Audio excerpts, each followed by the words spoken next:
17 नवंबर 1969। फर्श से अर्श पर जाने की युक्तियां। यहाँ भट्ठी में किस लिए आए हो? देह में रहते विदेही हो रहने के अभ्यास के लिए। जब से यहाँ पाँव रखते हो तब से ही यह स्थिति होनी चाहिए।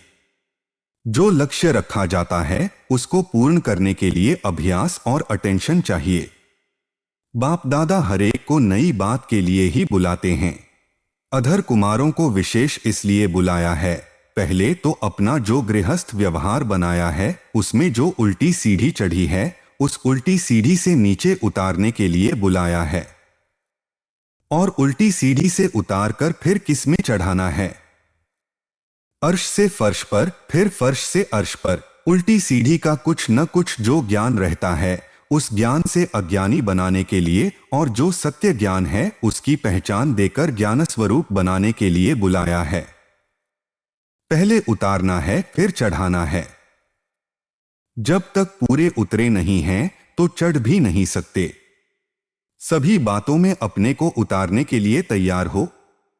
कितनी बड़ी सीढ़ी से उतरना है? उल्टी सीढ़ी कितनी लंबी है?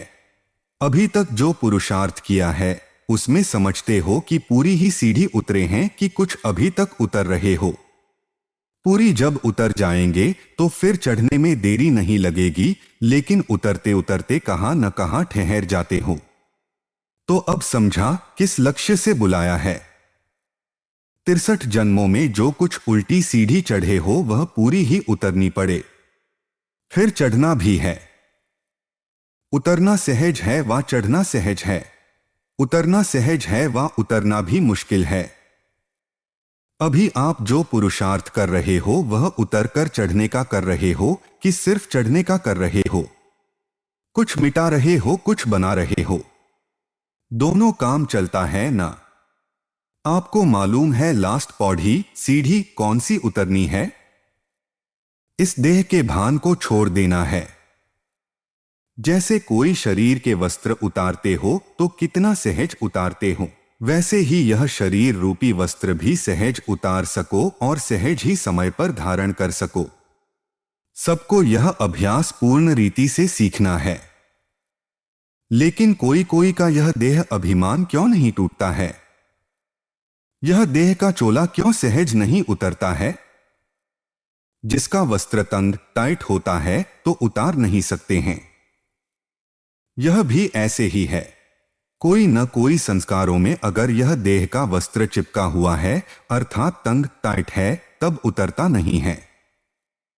नहीं तो उतारना, चढ़ाना व यह देह रूपी वस्त्र छोड़ना और धारण करना बहुत सहज है। जैसे कि स्थूल वस्त्र उतारना और पहनना सहज होता है। तो यही देखना है कि यह देह रूपी वस्त्र किस संस्कार से लटका हुआ है। जब सभी संस्कारों से न्यारा हो जाएंगे तो फिर अवस्था भी न्यारी हो जाएगी। इसलिए बाप दादा भी कई बार समझाते हैं कि सभी बातों में इजी रहो। जब खुद सभी में इजी रहेंगे तो सभी कार्य भी इजी होंगे।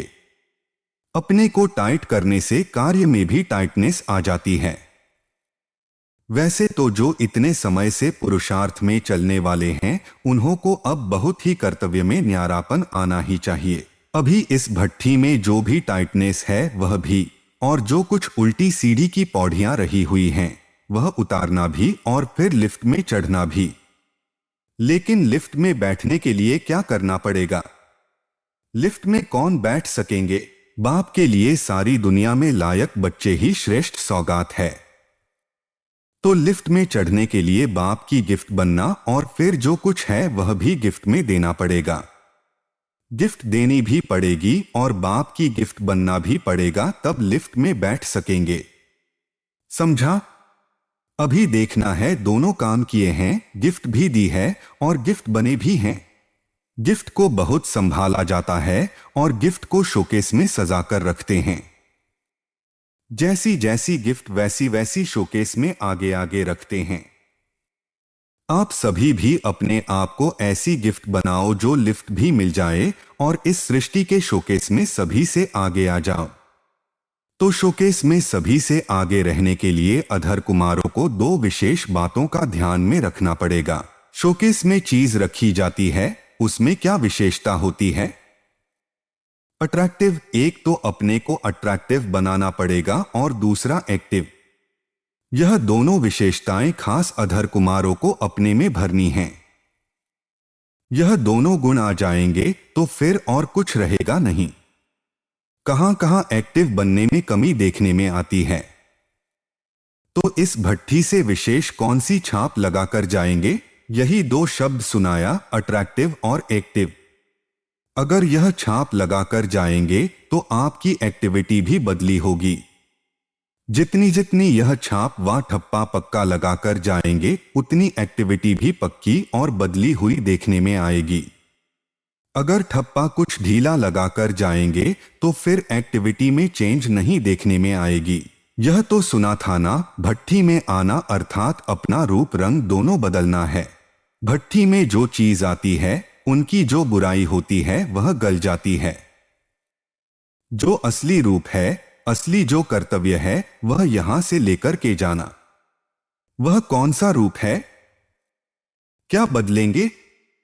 अभी रंग बदलते रहते हैं, फिर एक ही रंग पक्का चढ़ जाएगा जिसके ऊपर और कोई रंग चढ़ नहीं सकता, और जिस रंग को कोई मिटा नहीं सके और न मिट सके, न और कोई रंग चढ़ सके। सभी बातों में एक्टिव होना है। जैसा समय, जैसी सर्विस, उसमें एवर रेडी। कोई भी कार्य आता है तो एक्टिव जो होता है उस कार्य को शीघ्र ही समझकर सफलता को प्राप्त कर लेता है। जो एक्टिव नहीं होते तो पहले कार्य को सोचते रहते हैं। सोचते सोचते समय भी गंवाएंगे, सफलता भी नहीं होगी।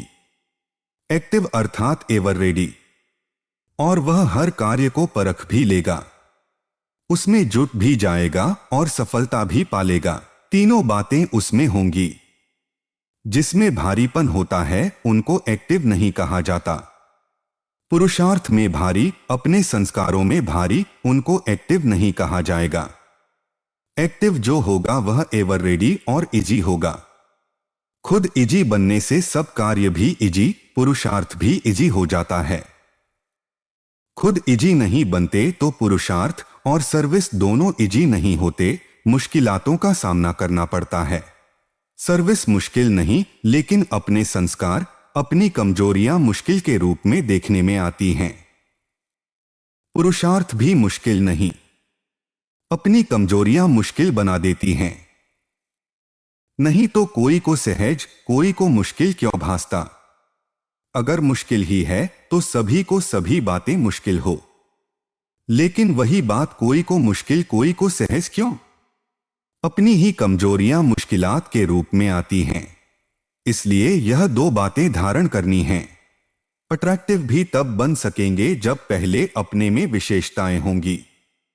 आकर्षित बनने लिए हर्षित भी रहना पड़ेगा। हर्षित का अर्थ ही है अतीन्द्रिय सुख में झूमना, ज्ञान को सुमिरन करके हर्षित होना, अव्यक्त स्थिति का अनुभव करते अतीन्द्रिय सुख में झूमना। इसको कहा जाता है हर्षित।